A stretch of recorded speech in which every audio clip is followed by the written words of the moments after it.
ওই ছোট্ট বাচ্চা মা যখন আজান শুনে অজু করে, বাচ্চাও অজু বানায়। দেখছেন নি কারবার, বাচ্চাটা অজু বানায়। মা অজু বানাইতে গিয়া চেহারাটা ধোয়, বাচ্চা তো বুঝে নাও পুরো গোসল কইরা ফেলায়। মুখ ধুইতে গিয়া জামা ভিজায় ফেলাইছে।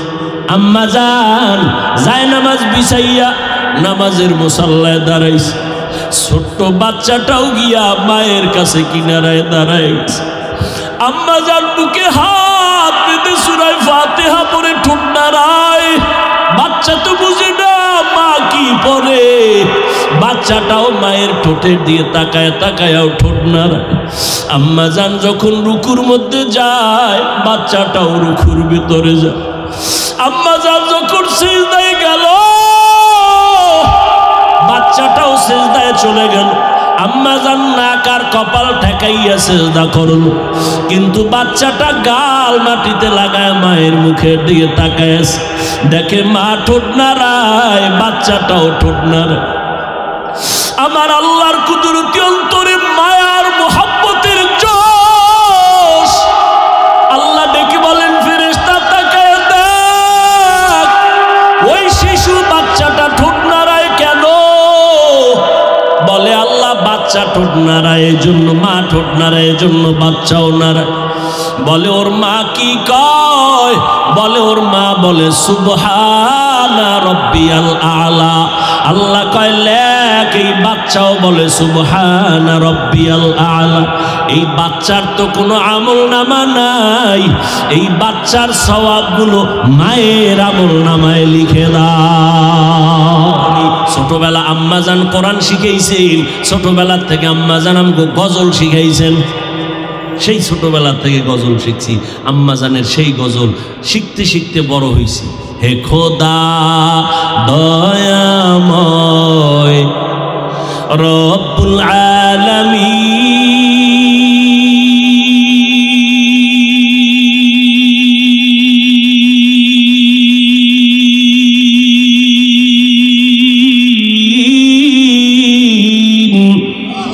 জীবনে মারণে ভয় কি হবে সেই দিন।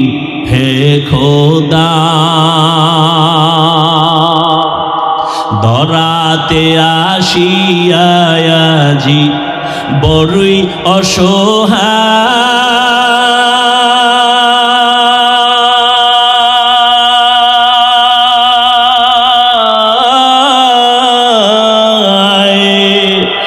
ইহকালের মায়া জালে অন্ধ যে সবাই।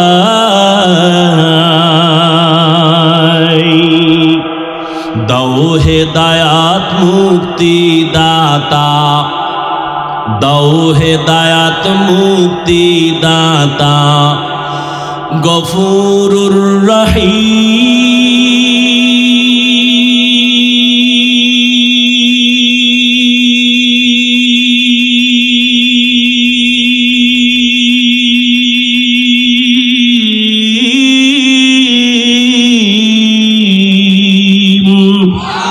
জীবনে মারণে ভয় কি হবে সেই দিন। হে খোদা, হে খোদা দয়াময় রব্বুল আলামিন।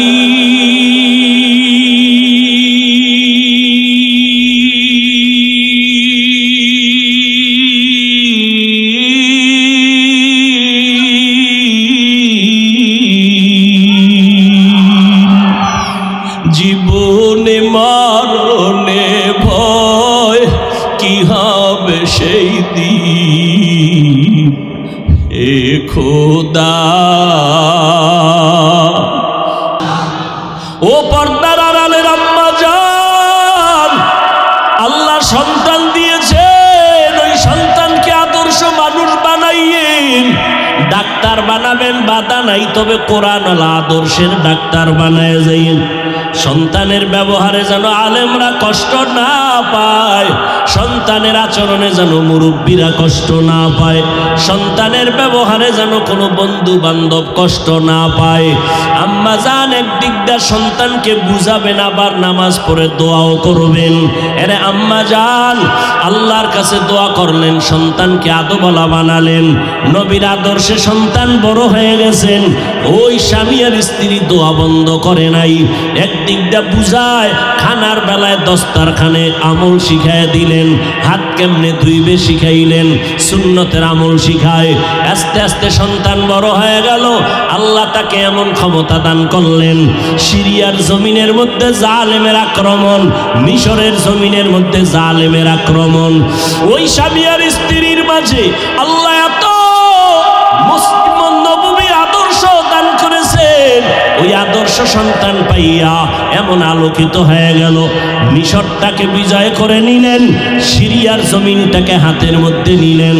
মসজিদে আকসা, বাইতুল মুকাদ্দাস, যেখানে জালেম ইহুদিদের আক্রমণ, ইসরায়েলিদের আক্রমণ, ওই সময় জালেমদের আক্রমণ থেকে মসজিদে আকসাকে হাতের মধ্যে নিয়ে নিলেন, মুসলমানের উপরে জুলুম নিপীড়ন বন্ধ করায় দিলেন।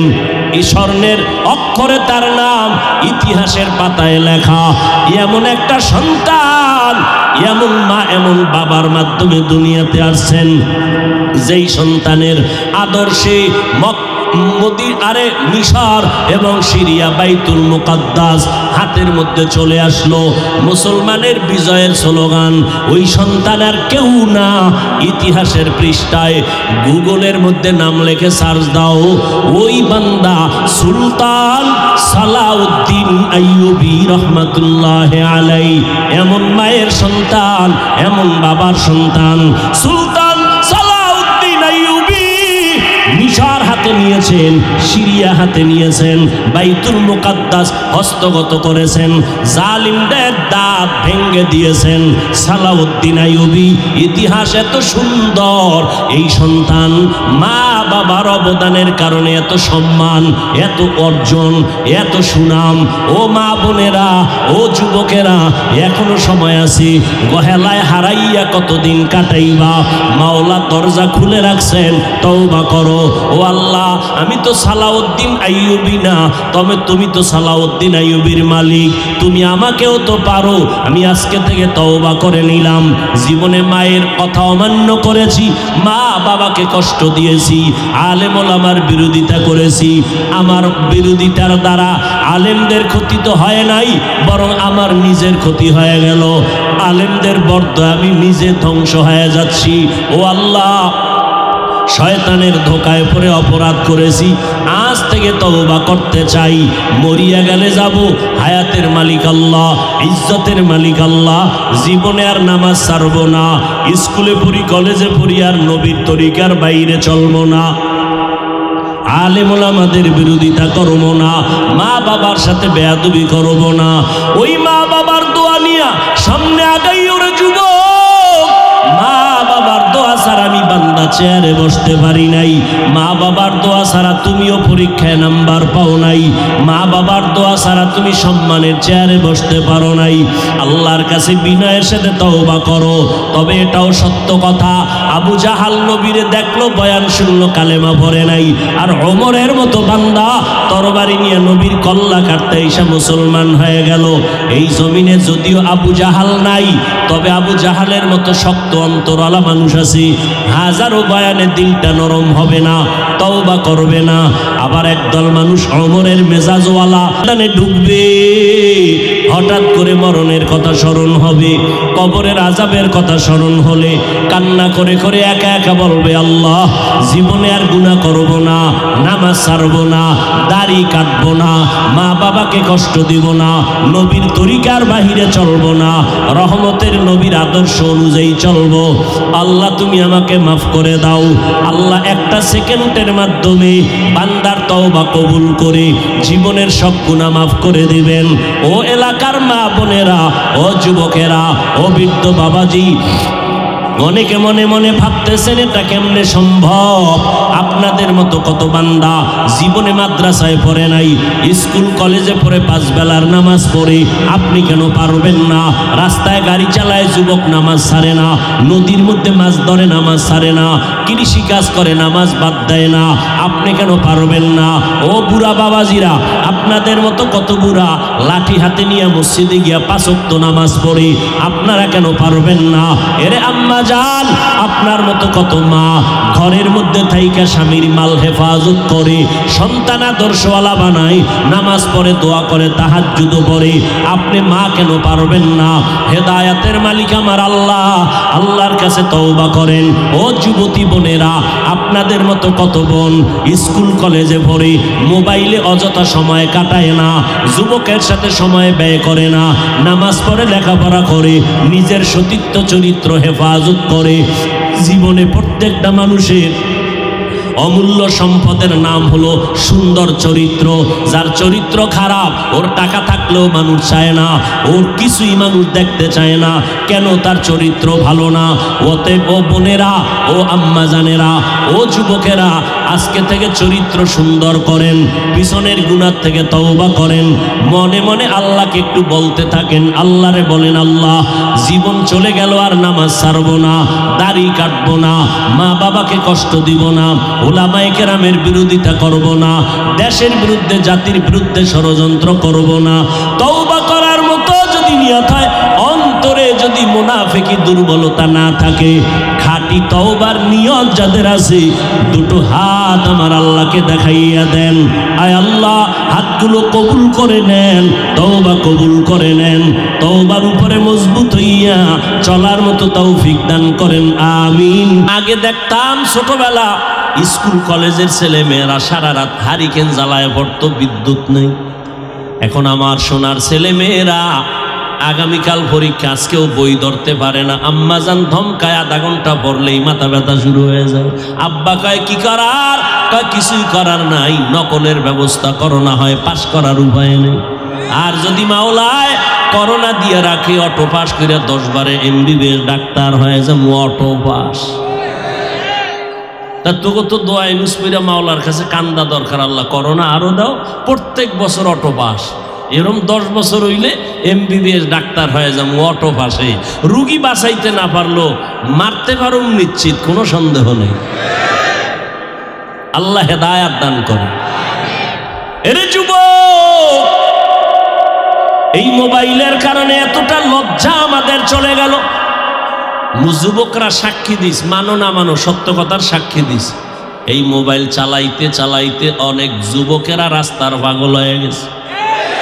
হয়েছে নি? ওই যে ফ্রি ফায়ার গেমস খেলে না, শুনছি, অজীবনও নামও কইতে খুব মুখস্থ করতে অনেক সময় লাগছে আমার। ফ্রি ফায়ার, এই গেমস খেলে যুবকেরা পাগল হয়েছে না হয় নাই? তুইও পাগল হবি, তারিখটা কবে বল? তুইও তো ওই পথের পুঁথি, তো ওরা যখন হয়েছে তুইও পাগল হবি, তারিখ কবে বল? এই মোবাইলের কারণে মায়েরে গালি দিছস, বাবারে গালি দিছ, শিক্ষকের সাথে বেয়াদবি করেছ। কয়েকদিন আগে তোরা ফেসবুক শরীফের গোলাম যারা দেখোস না, এক ছাত্র শিক্ষকের গায়ে হাত তুলছে কয়েকদিন আগে, মোবাইলেই বেয়াদব বানিয়েছে। আমি এখন নতুন করে 1 সপ্তাহ 2 সপ্তাহ ধরে কসম খাইয়া একটা কথা বলতেছি, আজও বলি, সন্দেহ যেন না থাকে এই জন্য কসম খাই। 1 বার 2 বার 3 বার খোদার কসম, ওয়াল্লাহি বিল্লাহি তাল্লাহি 3 বার কসম করে বলে গেলাম। বিশেষ করে যুবক ছাত্রদের বলে যাই, হে যুবক ছাত্ররা, আল্লাহর কসম, মরার আগে যদি পঙ্গু হইয়া বিছানায় কষ্ট পাইয়া মরতে চাও, মরার আগে পঙ্গু হইয়া যদি মরতে চাও, শিক্ষকের সাথে ছাত্ররা বেয়াদবি কর, সন্তানেরা মা বাবার সাথে বেয়াদবি কর, খোদার কসম পঙ্গু না হইয়া তুই মরবি না। লিখে রাখ। মনে মনে বলবি যে হাফিজ ভাই রাগ কইরা বললেন, কিসের রাগ? রসুলের হাদিসের দলিল শুনে নে।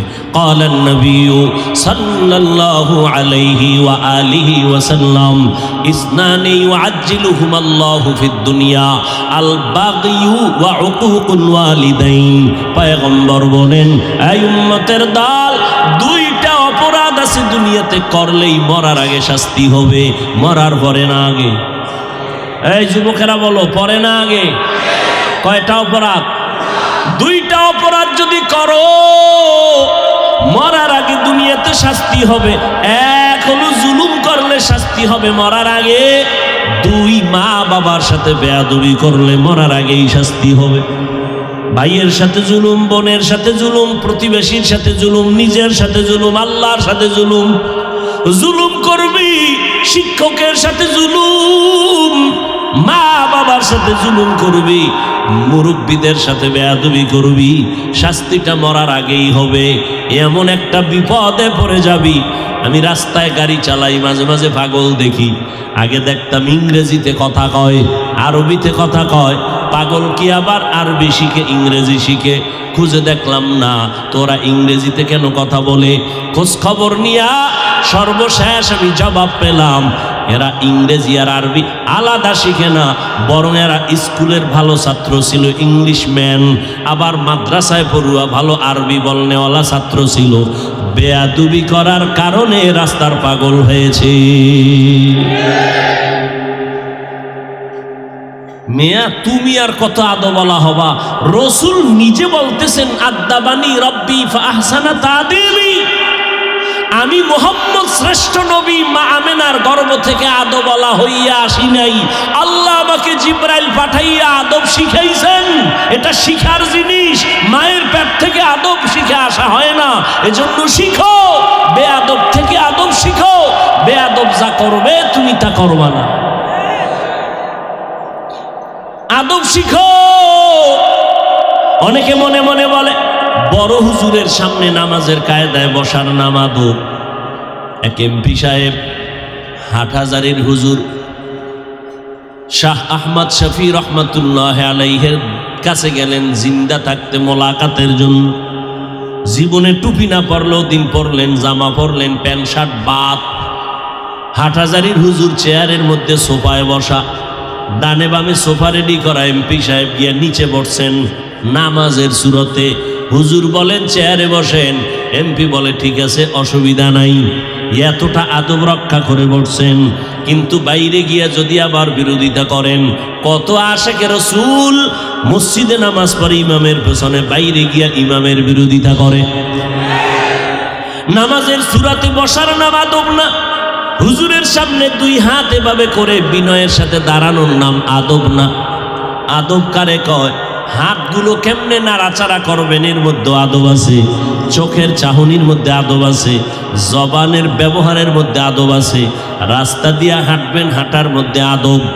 আদবের সংক্ষেপ তরজমা সুন্নত অনুযায়ী চলার নাম আদব।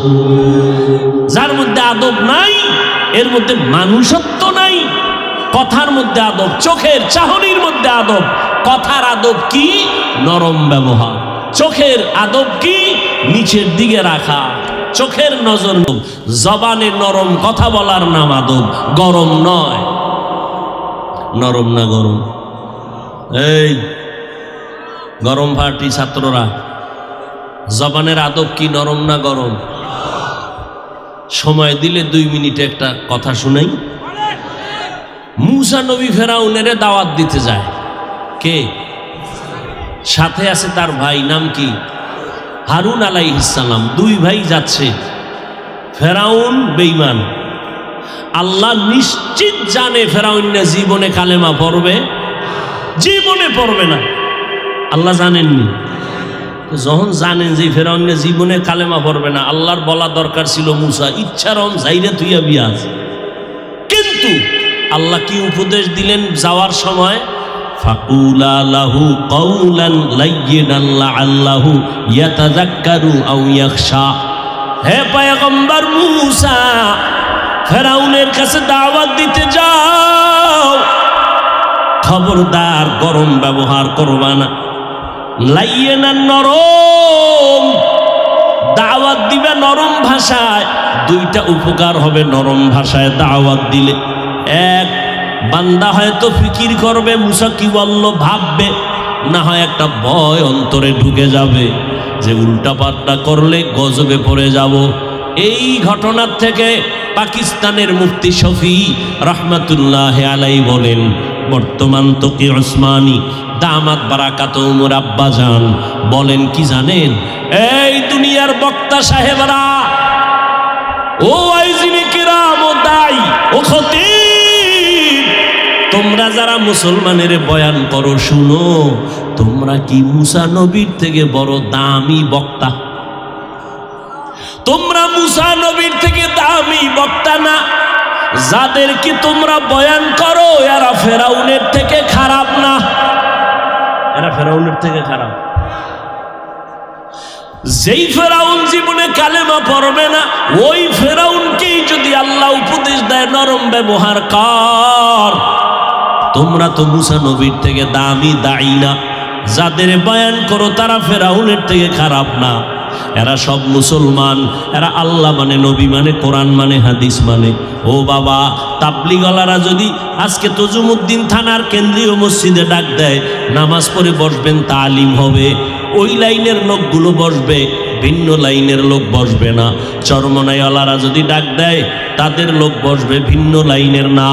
আওয়ামী লীগওয়ালারা যদি সভা দেয় বিএমপির লোক যাবে না, বিএমপিওয়ালারা জনসভা দিলে আওয়ামী লীগওয়ালারা যাবে না, ঠিক নেই? কিন্তু এই প্যান্ডেলটা এটা কেমন কেমন একটা প্যান্ডেল, যেখানে সব লাইনের মানুষ আসছে দাওয়াত ছাড়া, ঠিক নেই?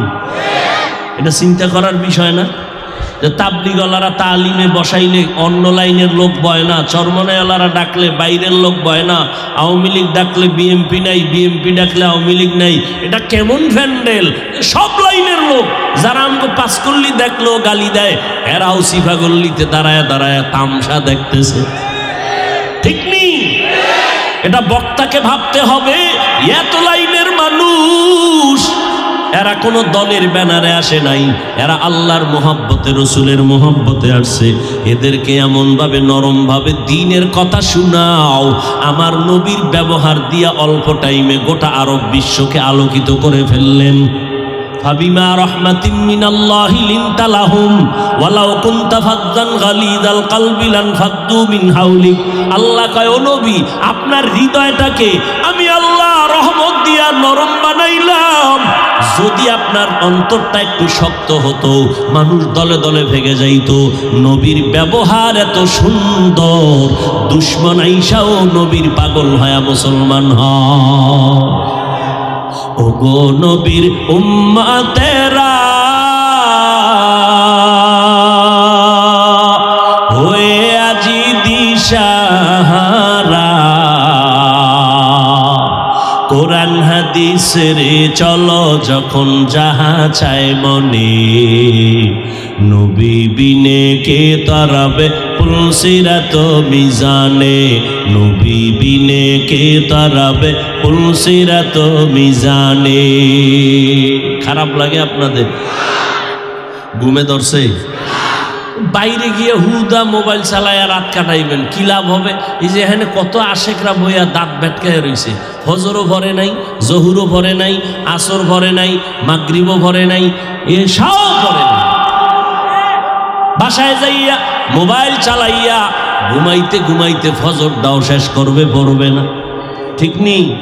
অথচ পয়গম্বর বলেন, বাইনাল আবদি ওয়া বাইনাল কুফরি তারকুস সালাহ। মুমিন আর বেঈমানের মধ্যে ব্যবধান হলো নামাজ। বেঈমানেরা নামাজ পড়ে না, মুমিনেরা নামাজ ছাড়ে না। আপনারা তো বয়ে বইয়া কত হিসাব করে, হ্যাঁ? কি হিসাবটা যে করে, ক্যালকুলেটর না কম্পিউটার লয়া বয় হিসাব করে। হাফিজ সাহেব সহ বক্তারা কত আরামের দিন কাটায়, নাদুস নুদুর চেহারা ভরের বাড়ি খাইয়া, আবার পকেট ভারী করে নিয়ে যায়, আবার হাইটে আসতে পারে না, আসমান দিয়াইয়া নামে, ঠিক নেই? এই হিসাব করতে করতে এক সপ্তাহ ঘুমায় না, মাথা গরম হয়ে গেছে। হিসাব। অথচ সমস্ত দুনিয়ার ডাক্তারেরা একমত, পৃথিবীতে কথা বলার থেকে কষ্টের কাজ আর একটাও নাই। এই যে এক একটা চিৎকার দেই, শরীরের 360টা জোড়ার মধ্যে গিয়ে আঘাত লাগে। ডাক্তারের আমগো কোনো চিকিৎসা করতে চায় না, কয় আপনারা নিয়ম ছাড়া চলেন, নিয়ম ছাড়া খান, নিয়ম ছাড়া ঘুমান, আপনাদের কোনো চিকিৎসা আমরা করব না। আমি বললাম যা পারেন করেন, না পারেন না করেন, মাওলা পাকের রহমত না থাকলে আমাগো বেঁচে থাকা সম্ভব না।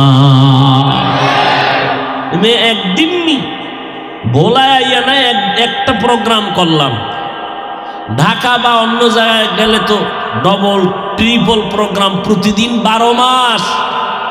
যখন বক্তারা ঘুমায় তখন আমার চাকা চলতে থাকে, কি বৃষ্টি আর রৌদ্র, আর এখানে একটা কইরাও তো 3টার বয়ান করতেছে, সময় দিতেছে।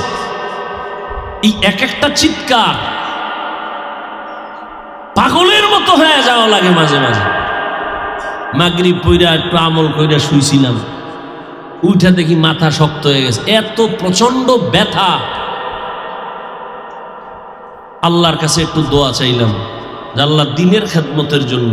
আর মিয়া আপনি কি বলবেন না বলবেন, আল্লাহ তো এই সুরাত দেখা বিচার করবে না, আল্লাহ দেখবেন কলবের হালাত।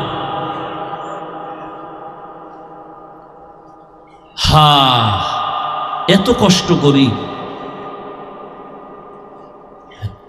কপ্টারে প্রোগ্রাম, এই যে আমার ভাইজান যায় মাদ্রাসায়, দেখে না মানুষের এত সিরিয়াল। আমি ডেলি যদি চাই হেলিকপ্টারে প্রোগ্রাম করব, ডেলি সম্ভব, এতটা পরিমাণ মানুষের চাহিদা। আমি তো নেই না, স্পষ্ট বলে দিছি হেলিকপ্টার প্রোগ্রাম নিষেধ। আমার অফিসের সামনে কাগজ দেওয়া বড় আকারে। এরপরও যদি কোনো টাকাওয়ালা বলে আমি একা দিব টাকা খরচ, চান্দা ফান্দা উঠাবে না গরিবের থেকে, তখন চিন্তা করি বেচারার টাকা জাহান্নামের কাজে লাগবে তো, একটু দিনের কাজে লাগলে ভালো, যাই। এই জন্য দিনের উপকারের জন্য কাজ করতেছি, অন্য কোনো মাকসাদ না। হাটহাজারীর হুজুর বলে গেছেন না যে হেলিকপ্টার আমার কাছে রিকশার মতো। গোপালগঞ্জ গেছি 1 বছর 2 বছর আগে, করোনার আগে।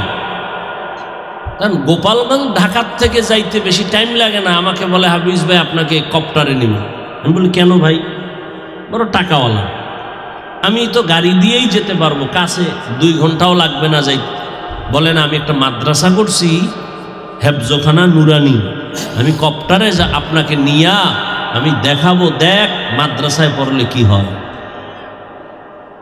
তবে মাঝে মাঝে বলি হাটহাজারীর হুজুর কপ্টারে ঘুরে না, চরমনার পিসাব হেলিকপ্টারে ঘুরে না, আল্লাহর কোরআনের সম্মান ঘুরে।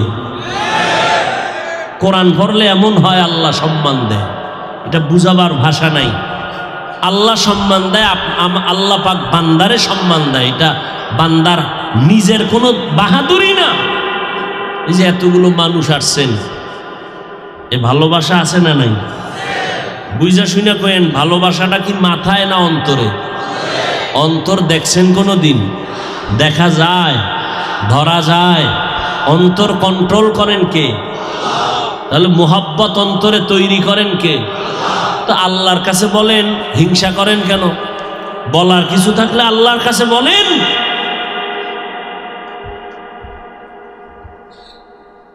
তুফান তো আর মাথার উপর দিয়ে কম গেল না, তুফানের উপরে আল্লাহ আজও পর্যন্ত টিকায় রাখছেন সম্মানের সাথে, আরো রাখবেন আল্লাহ যদি ইখলাসের উপরে মজবুত থাকতে পারে ইনশাআল্লাহ। এ পর্যন্ত আসি আলহামদুলিল্লাহ, শুকরান। আল্লাহর ভরসা করে চলতেছি। পৃথিবীর কেউ কিছু করতে পারবে না যদি আল্লাহ না করেন। বান্দা চাইলে কিছুই হবে না, আল্লাহ চাইলে সব হবে। বান্দা চাইলে কিছুই হবে না, আল্লাহ চাইলে সব হবে। কি কথা বলতেছিলাম ভুলে গেছেন? জবানের ব্যবহার নরম, জবানের আদব কি? নবীজিও অল্প টাইমে উম্মতকে পাগল পারা করে ফেললেন। পুঁজি কি? নরম ব্যবহার। ভাইরা আমার নবী মক্কা নগরীতে আসলেন, রহমতের নবী। আমার নবী গাছের জন্য রহমত, মাছের জন্য রহমত। খেজুর গাছের সাথে টেক লাগায় নবী খুতবা পড়েন। কিছুদিন পরে খুতবাটা পড়া বন্ধ করে ভিন্ন একটা মিম্বর বানালেন, খুতবা পড়বেন। মরা খেজুর গাছে আর পড়বেন না। হাদিসে পাকের মধ্যে নবী বলেন, মানুষ কান্না করলে যেমন আওয়াজ হয়, মরা গাছের থেকে তেমন কান্নার আওয়াজ শোনা যায়। সুবহানাল্লাহ বলবেন না? এই মিয়া, বয়ান কিন্তু মুখস্থ করে করা যায় না। বয়ান হয় শ্রোতাদের মোহাব্বতের আলোকে, শ্রোতাদের আকর্ষণে বয়ান বের হয়। অনেক জায়গায় বয়ান করতে বসে খুঁজে পাওয়া যায় না বয়ান। আবার অনেক জায়গায় বসলে বয়ানের সীমানাই শেষ হয় না। কখন 2 ঘন্টা চলে গেল খবর নাই, 3 ঘন্টা চলে গেল খবর নাই। এটা শ্রোতাদের ইখলাসের উপরে বয়ান আল্লাহ বের করে দেন। আর বক্তাও ইখলাস নিয়ে যদি বসেন, আল্লাহ রহমতের দরজা খুলে দিবেন। মরা গাছ কাঁদতেছেন, সাহাবায়ে কেরাম বললেন, পয়গম্বর মরা গাছটা কাঁদতেছে আপনার জন্য। নবী আসলেন, এই খেজুর গাছ কাঁদো কেন? আপনার বিরহের বেদনা। কি চাও? আমি মুহাম্মদ দোয়া করে দেই, তুই তাজা হয়ে যা, তোর মধ্যে আবার ফল হবে, মক্কাবাসী তোর ফল খাবে। না নবী চাই না। কি চাও বল? খেজুর গাছ বলে, পয়গম্বর এখানে আমাকে দাফন করে দেন, জান্নাতে আপনার সাথে একত্রে থাকবো। নবী ওখানে দাফন করলেন। কিয়ামতের ময়দানে নবী ওয়াদা করলেন, আমার সাথে জান্নাতে থাকবা। উস্তুনেহান না না আজহাজরে রসুল নালামিজাদ হামচুয়ার বাবে উকুল। নামটা হলো তার উস্তুনেহান্নানা। মক্কা মদিনায় যাবেন হাজী সাহেবরা, রওজা মোবারকের পাশে ওই যে নবীর মিম্বর, ওখানে একটা পাথরের পিলার আছে বড় মোটা। পিলারের উপরে গোলাকার আরবিতে লেখা আছে সতুনে উস্তুনে হান্নানা। এই পিলারটা উস্তুনে হান্নানার খুঁটি। এই গোড়ায় যদি নিচের দিকে যাও, আজও গেলে নিচে পাইবা আল্লাহর নবীর দাফন করা সেই মরা খেজুর গাছের মিম্বর, ওখানে দাফন করা আছে। এরে নবীর উম্মত, বেঈমান আবু জাহাল হাতের মধ্যে পাথর নিয়ে কয়, মুহাম্মদ। আপনারা কি বলবেন? দেখছেন? বলেন বলেন। हर के बाशुक आमिले सल्लो मुदाम आतिशे दोज़ख शावद बरवाए हाराम। সাল্লাল্লাহু আলাইহি ওয়াসাল্লাম পইরেন কামড়িব। জীবনে কি করলেন? বৃথা জীবন। যৌবনের ইবাদতের দাম অনেক বেশি, যৌবনটা গুনায় গুনায় কাটাইলেন। জিন্দেগি মে বন্দেগি तू करना है, जिंदगी में बंदगी तू करना है, जिंदगी बे बंदगी शर्मिंदा है, जिंदगी बे बंदगी शर्मिंदा है।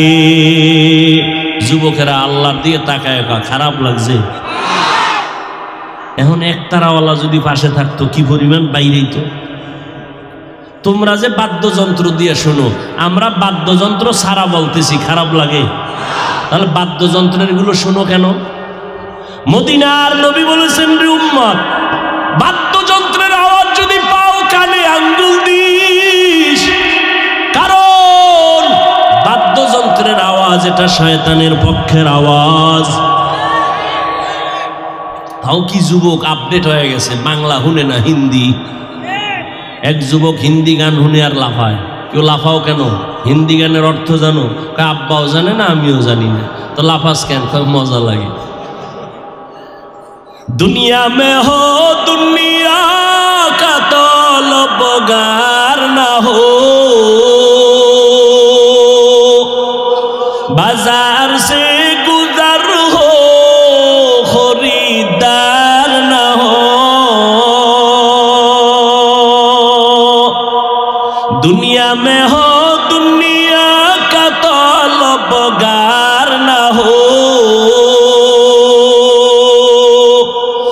बाजार से गुजर हो खरीदार न हो, ये दुनिया एक मिसले कागज फूल है, ये दुनिया एक मिसले कागज फूल है। जिंदगी में बंदगी तू करना है, जिंदगी में बंदगी तू करना है, जिंदगी में बंदगी शर्मिंदा है, जिंदगी में बंदगी शर्मिंदा है, जिंदगी में बंदगी कुन बंदगी, जिंदगी में बंदगी शर्मिंदगी। জবানের আদব কি? গরম না নরম? নরম ব্যবহার। নবী আবু জাহিল্লা সামনে এত দাওয়াত দিলেন, কালেমা পড়ে না, হাতের মুষ্টিতে কিনেছেন পাথর নিয়ে, কয় মুহাম্মদ। আবারও চুপ কেন? সবাই জোরে বলেন। ডাক দিয়া কয়, যদি আমার হাতের মুষ্টিতে কি আছে বলতে পারো, আমি এখন কালেমা পড়ব, নবী মানব। নবী ডেকে বলেন, চাচা আমি বলতে পারি না আপনার হাতের মুষ্টির মধ্যে কি আছে। কেন পারি না? আমি নবী গাইবের মালিক না। গাইবের মালিক কে? কুল্লা ইয়ালামু মান ফিস সামাওয়াতি ওয়াল আরদিল গায়বা ইল্লাল্লাহ। হে নবী জানায় দেন, আসমানের বাসিন্দারা কেউ গায়েব জানে না, জমিনের বাসিন্দারা কেউ গায়েব জানে না, একমাত্র গায়েবের মালিক হলেন কে? একমাত্র আমার আল্লাহ। তবে নবী একটা বললেন, এই চাচা মিয়ার হাতে যা আসো একটু আওয়াজ দে। নবী বলা মাত্র পাথরগুলো কালেমায়ে শাহাদাত পড়া শুরু করলো। আবু জাহিল এত খারাপ, পাথরগুলো জমিনের মধ্যে ফালায় কয়, মুহাম্মদ বড় জাদুকর। হেদায়েতের মালিক কে? আল্লাহর নবীর হাতেও হেদায়েতের চাবি নাই। নবী বড় কাঁদতেছেন। আমার জীবনের ছায়া ছিল দুইজন জমিনের মধ্যে, এক ছায়া আমার চাচা আবু তালেব, আর এক ছায়া হলো আমার স্ত্রী খাদিজাতুল কুবরা রাদিয়াল্লাহু আনহা। নবীজি খাদিজারে ভুলতে পারেন না, নবী আবু তালেবরে ভুলতে পারেন না। মাঝে মাঝে নবী এত কাঁদেন, মক্কায় যাওয়ার 3 বছর আগে আম্মা জান খাদিজাও বিদায়, চাচা আবু তালেব বিদায় হয়ে গেলেন, বেঈমানদের অত্যাচার বেড়ে গেল। নবী কান্না এত পরিমাণ করছেন, কারো ইন্তেকালে নবী এত কান্না কাঁদেন নাই। আম্মা জান আয়েশা রাদিয়াল্লাহু আনহা বলেন, আমি মাঝে মাঝে তাকায় দেখতাম মায়ার নবী আমার হুজরায় বসে গুনগুন করে কান্না করতে। আমি জিজ্ঞাসা করতাম, ও পয়গম্বর, আমার বেয়াদবির কারণে আপনি কাঁদেন নাকি? বলেন, না রে আয়েশা, তোমার কারণে না। আমার মনে পড়েছে খাদিজার কথা, খাদিজার কথা মনে পড়লে আমি চোখের পানি ধরে রাখতে পারি না। কারণটা কি জানো রে আয়েশা? তুমি আমার সুখের দিনের বিবি, আর খাদিজা আমার দুঃখের সময়ের বিবি। যেই সময় আমার চতুর্মুখী দুশ্মনের আঘাত, আমার খানা নাই, ঘুম নাই, এত কষ্ট, ওই সময় আমার ছায়া দান করে সহযোগিতা করেছে খাদিজা। আমি দিনের দাওয়াত দিয়া যাইতাম, যত রাত হোক ঘরের দরজায় সালাম দিতে দেরি, খাদিজার দরজা খুলতে দেরি হতো না। এরে পর্দার আড়ালের আম্মা জানেরা, ও আম্মা জানেরা, তো সম্মান আপনাদের আল্লাহ দান করেছেন। আল্লাহ তাআলার নবীর বয়স মাত্র 25, বিশ্ব নবী হিসাবে তার শক্তির তো তুলনাই নাই। বিশ্বনবী হিসেবে তার শক্তি আলাদা। শুধু তাই না, আমার আল্লাহ আবার একটা আলাদা করে 100 যুবকের বীর পুরুষের শক্তি আল্লাহ আমার নবীরে আলাদা দিয়েছেন। এত বড় শক্তিওয়ালার বয়স মাত্র কত? 25। সেই সময় প্রস্তাব আসছে 40 বছরের বিধবা নারী খাদিজা 2 জন স্বামী বিদায় করেছেন।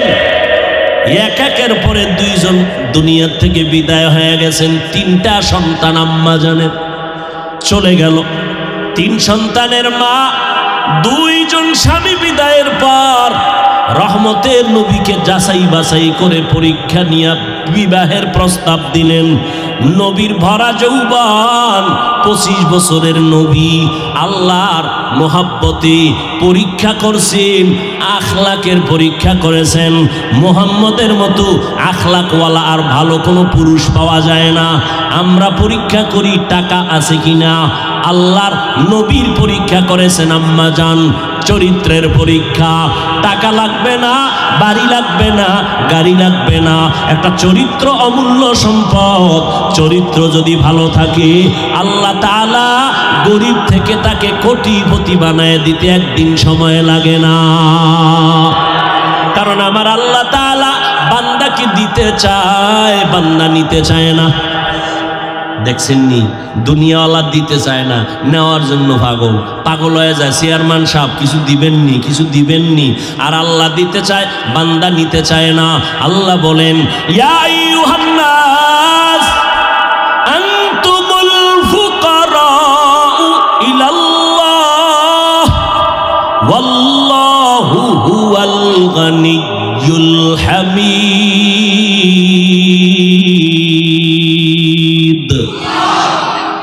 আল্লাহ তাআলা বলেন, এই মানুষেরা তোমরা বড় ফকির, আমি আল্লাহ হলাম ধনী। শুধু ধনী না, আমি প্রশংসিত ধনী। দুনিয়ার ধনীওয়ালারা বদনামওয়ালা ধনী, যা দান করে তা খোটা দিয়া এরপরে মজা মিটায়া দেয়। এই মসজিদটা দেখছনি আমি দিয়া টাকা দিয়া করছি, মাদ্রাসাটা আমার টাকায় হয়েছে, অমুক যা রাস্তা কালবাট আমি করেছি। যা দান করে আবার জবানের কথা দিয়া তার জাল মিটায়া দেয়। অমুকেরে দেখো দোকান দিয়ে আগাইতেছে, আমার টাকার দোকান, আমার বাড়ি, আমার গাড়ি।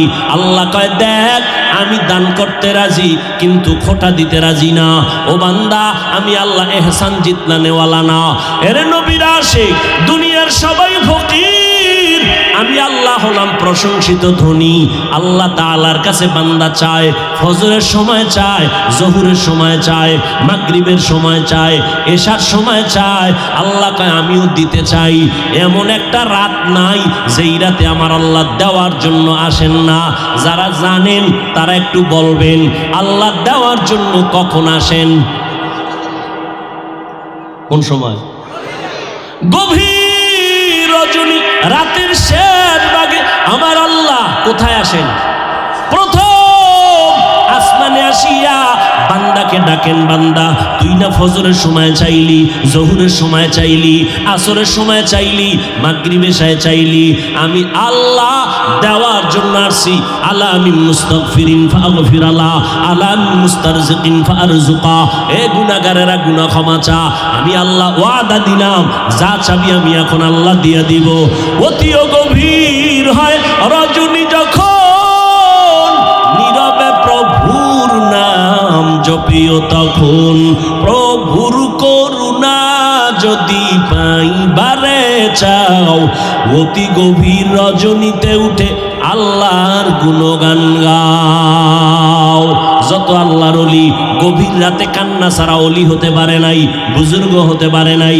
ওই সময় যারা চাইছেন অল্প হলেও তারা পাইছেন, আর আল্লাহর থেকে অল্প পাইলেও আল্লাহ অনেক দান করেন। আল্লাহর বান্দার জন্য এটা অনেক বিশাল বড় পাওয়া। গভীর রজনীতে আল্লাহর কাছে চাও। যারা চাও আল্লাহ দেওয়ার জন্য প্রতিদিন একটা দিনও বাদ নাই, প্রথম আসমানে আসিয়া তার বান্দাকে দেওয়ার ওয়াদা করেছেন। এরে নবীর উম্মতের দল, আম্মাজানকে বিবাহ করলেন নবী। চাচা আবু তালিব বলে, রে ভাতিজা, তোমার টাকা নাই, ঘর নাই, চিন্তা করবা না, খাদিজার প্রস্তাবে আলহামদুলিল্লাহ বলো। টাকা আমি দিব, মহারানার টাকাও দিব, অনুষ্ঠান যা লাগবে তাও খরচ আমি দিব, এমনকি খাদিজার সাথে তোমার প্রথম বিবাহের খুতবা আমি আবু তালিব পড়ব। এইবার বিয়া হয়ে গেল। আম্মাজান খাদিজা রাদিয়াল্লাহু আনহা গোটা দুনিয়াতে নবী বিধবা নারীকে বিয়া কইরা জগতের সব নারীরে জানায় দিলেন, এই আরবের জাহেলেরা, তোরা বিধবা নারীদেরকে তোরা অপছন্দ করো, আমি বিশ্ব নবী 25 বছর বয়সে 40 বছরের বিধবা নারী খাদিজাকে বিয়া করে দেখাইলাম, ইসলাম সারা নারীর সম্মান দিতে কেউ পারে না। বড় বড় পণ্ডিত ভাই রয়েছে, এই কই যান আপনারা? দেখছেননি কারবার, কারো জ্যৈষ্ঠ মাস, কারো সর্বনাশ। হ্যাঁ, মদিনার নবী বললেন, আমি ইসলামের মাধ্যমে নারীদের সম্মান বাড়ায় দিলাম। এই খাদিজা রাদিয়াল্লাহু আনহার গর্বে আল্লাহ তাআলা আমার নবীকে 4টা কন্যা দান করলেন। কয়টা কন্যা? ছেলে এসেছে, ছেলে বেঁচে নাই। নবী গর্ব করে বলেন, ও দুনিয়ার পুরুষেরা, ও দুনিয়ার পুরুষেরা শুনো, আমি বিশ্ব নবী, আমার একটা ছেলেও নাই, আমি 4 কন্যার বাবা। কয় কন্যার বাবা? কন্যা হওয়া লাভ না ক্ষতি? এই কপাল ভরা যারা ছেলে চায়, মেয়ে হইলে কষ্ট পায়, লেখা রাখো, ওই ছেলে 10টা হলে কি লাভ হবে? কয়েক মাস আগে ঢাকা বাড্ডা থানা, কি থানা? বাড্ডা থানায় বাবার টাকায় বড় লোক বাবা, কোটিপতি, 2টা ছেলেরে লেখাপড়া করাইয়া বড় বানাইল, বাবাই মরে গেল। তোমরা ফেসবুকে দেখেছো, মিডিয়ায় দেখেছো, বাবার লাশটা সামনে ফালাইয়া 2 ভাই বাবার টাকা পয়সা নিয়ে ভাগ বটোয়ারায় ঝগড়া শুরু করলো। 24 ঘন্টা ঝগড়া করলো, বাবার লাশটা পর্যন্ত দাফন কেউ করার চিন্তাও করলো না। এমন কুলাঙ্গার জন্ম দিয়া কি লাভ হবে? এমন কুলাঙ্গারের বাবা দাবি করলে কি লাভ হবে? 10টা ছেলে হলে কি লাভ হবে? যেই ছেলেদের কারণে মা বাবার জেলখানায় যেতে হবে, সম্মান নষ্ট হবে, এমন 10টা ছেলের দরকার নাই। একটা ছেলে যদি হয়, মা বাবার সম্মান বাড়ে, এমন একটা কোরআনের হাফেজ জমিনেই যথেষ্ট। এরপরে যাগো মেয়ে হবে। অনেকে বলে ছেলে হইলে বুঝি কোটিপতি হইতাম। আরে পাগল, ওই মেয়েটা হইয়া আল্লাহ তোরে এমন বরকত দিবে, 10টা ছেলে যা না করবে, এই একটা মেয়ের জামাই দিয়া আল্লাহ তোরে তার থেকে বেশি দিবে। মেয়ের জামাইরা শ্বশুরের 14 পুরুষ খাওয়ানোর মতো দেওয়ার ক্ষমতাওয়ালা জামাই নাই? নাই। আর কিছু জামাই আছে, ওর বাড়ির পায়খানা না খাইয়া বিয়েই করতে চায় না। শ্বশুর বাড়ির পায়খানা খাইতেই হবে, সে 8 আনা হোক, তারপরও খেতে হবে, শর্ত দিয়া খেতে হবে। বিদেশের ভিসা ছাড়া বিয়া করা যাবে না। বলাতেই গজব আসেনি? এটার নাম দিছে যৌতুক। যৌতুক ইসলামেও হারাম, সরকারি আইনেও হারাম। যারা যৌতুক খায় এরা নারীদের দুশ্মন, এরা বড় ডাকাত, এরা বড় জালেম। এদের মতো ডাকাত এই জমিনে আর কেউ নাই। আল্লাহ হেদায়াত দান করুন। তাও আবার বিদেশের ভিসা লয়নি ভোলায়। আচ্ছা, বিদেশের ভিসা নেয় কি বৌদ্ধ সহ না নিজের একা? একাড্ডা নিয়া এবার 2-4 মাস থাইকা বিদেশ যাবে। এই চোরার ঘরের চোরা, তুই যে ভিসাটা লইলি নিজের জন্য, বউরে কার কাছে রেখে যাবি? বুদ্ধিমান আবার জবাব দেয়, আমার ছোট ভাই পাহারা দিবে। আছে না নাই? এই মিয়া সত্য কথা বলো।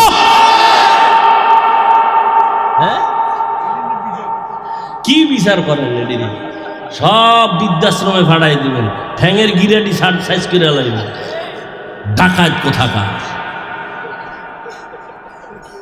যুবক, মাওলায় 2টা হাত দিছে, শক্তি আছে, কামাই কর।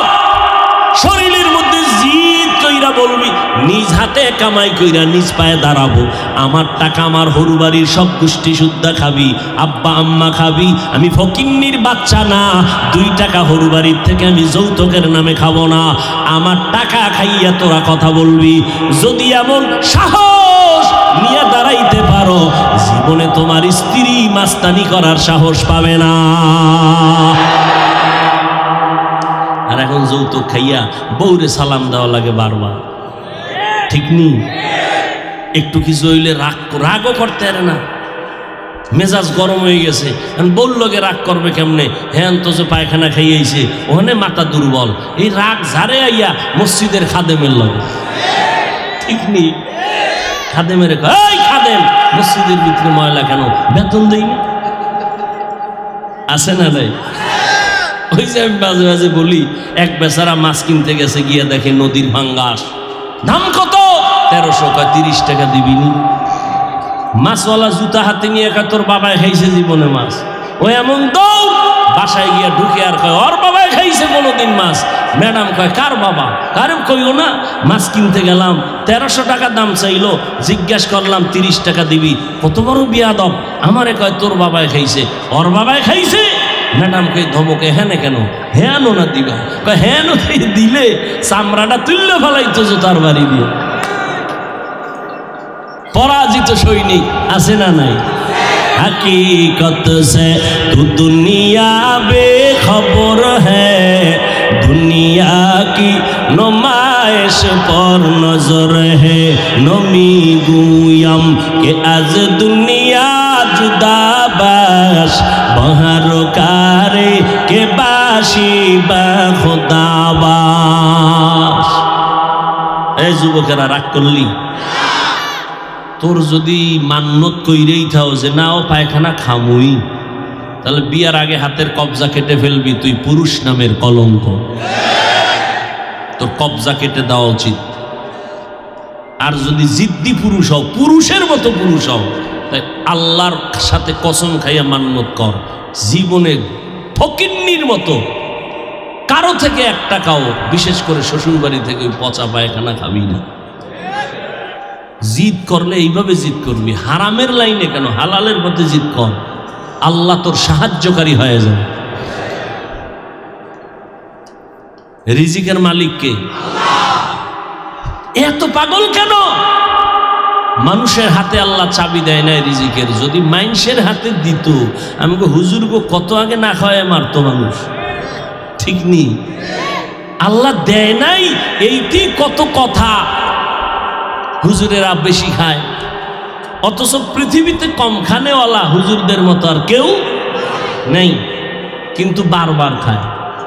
আল্লাহ খাওয়াইলে তোমার জ্বলবে কেন? কে খাওয়ায়? গর্তের পিপিলিকারও রিজিক কে? নদীর মাছের রিজিক কে দেয়? উড়ন্ত পাখিরে রিজিক কে দেয়? আল্লাহ দিতেছে। সে আল্লাহ দিতেছেন, ধনীকে বানান, তুমি রাগ করো কেন? কাউ ধনী আল্লাহ বানাইতেছেন, কাউকে গরিব আল্লাহ বানাইতেছেন, তুমি কেন পেরেশান হয়ে গেছো?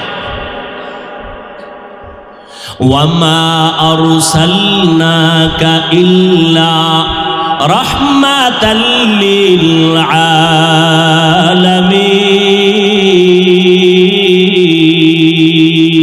আলামিন। আরেকটু আগাবো না মোনাজাতটা দিয়েই দিই? হ্যাঁ, সবাই রাজি আছেন তো ইনশাআল্লাহ? থাকবেন? কারা কারা দেখি থাকবেন না? আল্লাহ সবাইকে কবুল করেন। থাকার জন্য না না থাকার জন্য? থাকবেন যারা, তারা হাত উঠান, আল্লাহ কবুল করেন।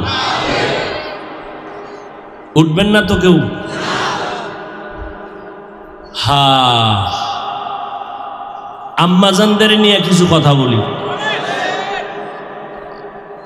মর্যাদার কথা আম্মাজানদের। এরপর দাঁড়ালের আম্মাজানেরা, এত সম্মান আল্লাহ আপনাদের দান করেছে, কিয়ামত পর্যন্ত যদি কেউ আলাদাভাবে নারীদের সম্মান বাড়াতে চায়, খোদার কসম নারীদের সম্মান বাড়ানোর কোনো পথ নাই। যত পথ আমার আল্লাহ বাড়ায় দিয়ে রাখছেন নবীর মাধ্যমে। এখন কেউ যদি চালাকি করে নারীদের সম্মান আলাদাভাবে দিতে চায়, খোদার কসম সম্মান হবে না, নারীরা হবে আরো অপমান। নারীদের সমান অধিকার না বেশি অধিকার? নারীদের অধিকার সমান না বেশি? বেশি। কে দিয়েছেন? সমান দাও কেন? আল্লাহ বানানোর সময় তো আলাদা বানাইছেন। নারীদেরকে আল্লাহ বেশি দিয়েছেন, কম দেন নাই কেন? আহা, মানুষ বানানোর ক্ষেত্রে নরম, নরম দিয়ে আল্লাহ বানাইছেন। ওয়া খুলিকাল ইনসানু যায়ীফা। গোটা দুনিয়ার মাখলুকতের মধ্যে মানুষ বড় দামি। কেন? মানুষ বড় নরম। আবার মানুষের মধ্যে পুরুষের তুলনায় নারীরা নরম, নারীদের মর্যাদা অনেক বেশি। ও আল্লাহর বান্দারা, নারীদের এত সম্মান আল্লাহ দান করেছেন।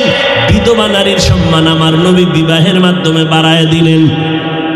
কন্যাদের সম্মান নবী বাড়ায় দিলেন। একটু আগেও তো বলেছিলাম, যেই বাবা একটা কন্যা পেয়েছেন একটা জান্নাতের মালিক, দুইটা কন্যা পেয়েছেন দুইটা জান্নাতের মালিক। বাবাই খুশি, হুজুর আলহামদুলিল্লাহ একটা জান্নাতের মালিক হয়েছি। কেন? মাইয়া একটা পাইছি।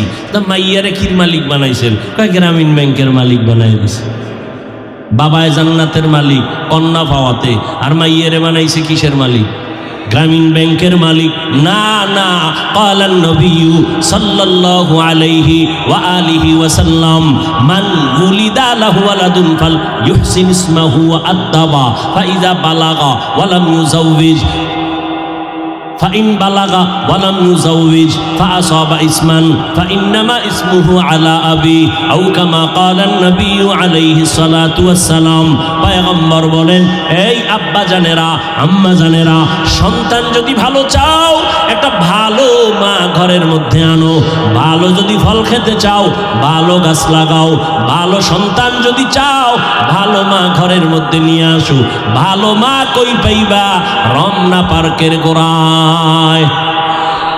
হ্যাঁ, ভালো একটা মা ঘরের মধ্যে আনো। অন্তত পর্দা নিশি মহিলার সন্তান ঘরের মধ্যে আনো। কোরআন পড়নেওয়ালা আম্মা জানানো।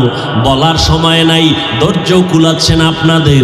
আল্লাহর বান্দা দুই ভাই, এক ভাই ছোট এক ভাই বড়। ছোট ভাই টাইম হওয়া মাত্র বিবাহ করে ফেললেন। বড় ভাই বিয়া করে না, ছোট ভাই বিয়া কইরা সংসার শুরু করেছে। এই যুবকেরা ভালো করে শুন, ছোট ভাই বিয়া করে সংসার শুরু করলো। কে বিয়া করে নাই? বড় ভাই। একদিন ছোট ভাই ডেকে বলে, ভাইজান আপনি বিয়া করেন না কেন? সময় চলে গেল। বড় ভাই ডাক দিয়া কয়, ছোট ভাই লজ্জার কথা, মনের মতো মাইয়া পাই না, কেমনে বিয়া করব? ভাই মনে করলেন, মনে হয় যেন সুন্দরী রূপসী একজন মেয়ে চায়, সম্ভ্রান্ত পরিবারের কন্যা চায়। ছোট ভাই খোঁজখবর নিয়া সম্ভ্রান্ত পরিবারের একটা সুন্দরী রূপসী মেয়ে রেডি করলেন। রেডি করিয়া বড় ভাই রে কয়, শুনো, অমুক এলাকার এক বাড়ি, নাম জানি জানি, তার একটা কন্যা এত সুন্দরী এত রূপসী, ডানা কাটা ভরি। কি ভরি? ডানা কাটা ভরি আনছে ঘরে। এই সবার ডানা কাটে, মায়ের ডানা, বাবার ডানা, শেষ পর্যন্ত স্বামীর ডানাও কেটে নেছে। ঠিক না? সব ঘরে ঘরে ঘরে ঘরে ভেজাল। এই ডানা কাটা ভরি আনছে, ডানাই কাটতেছে। এই কয়, তোর বাপ ভালো না, মা ভালো না, আলাদা বাসা আলো। যখন বাপ মায়ের বিচারটা চেয়ারম্যান সাহেব সইতে পারি না, সন্তানের কষ্ট। এইবার কয়, এলাকায় থাকা যাবে না, ঢাকা লও। ঢাকা যাইয়া স্বামীরে কয়, কাজ করো, টাকা পয়সা কিছু কামাই করে। এবার স্বামীর ডানাও কাইটা হিজরত করে। করে না? করে না? সব ভেজালের মূলে নবযুগের গজব। কি কি? মোবাইল। ও আল্লাহ, এই মোবাইলের গুনাহের থেকে আমাদের হেফাজত করি। বাবাই খুব গুণগান গায়ে, কয়, হুজুর চিনেননি আমারে? হ্যাঁ, মোটামুটি দেখা হয়েছিল। হুজুর আলহামদুলিল্লাহ, আল্লাহ আমারে একটা বাচ্চা দিছে না, আমি একটা কুলের বলদ, কিন্তু বাচ্চা মোটামুটি ইঞ্জিনিয়ার ফেল। মোবাইলের সিফাগল্লির খবর সব আমার বাচ্চা জানে। খুব গুণগান গাইতেছে। এক মাস পরে দেখা, এবার বাচ্চা নিয়ে একা, হুজুর একটু তেল ভরা, একটু পানি ভরা দেন। বিষয় কি? সন্তান আব্বাও ডাকে না, আম্মু ডাকে না। বয়স কত? 5 বছরের নিকট। আম্মু ডাকে না কেন, আব্বু ডাকে না কেন?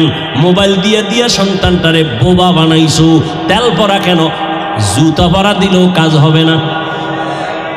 ঘরে ঘরে বাচ্চাদের মোবাইল দিছে। এই ওয়াজের ভেন্ডেগুলো দেখেন, অনেক মা অনেক বাবা সন্তানের হাতে মোবাইল দিয়া কি খুশি। এরা বাপ নামের মা নামের কলঙ্ক। সন্তানের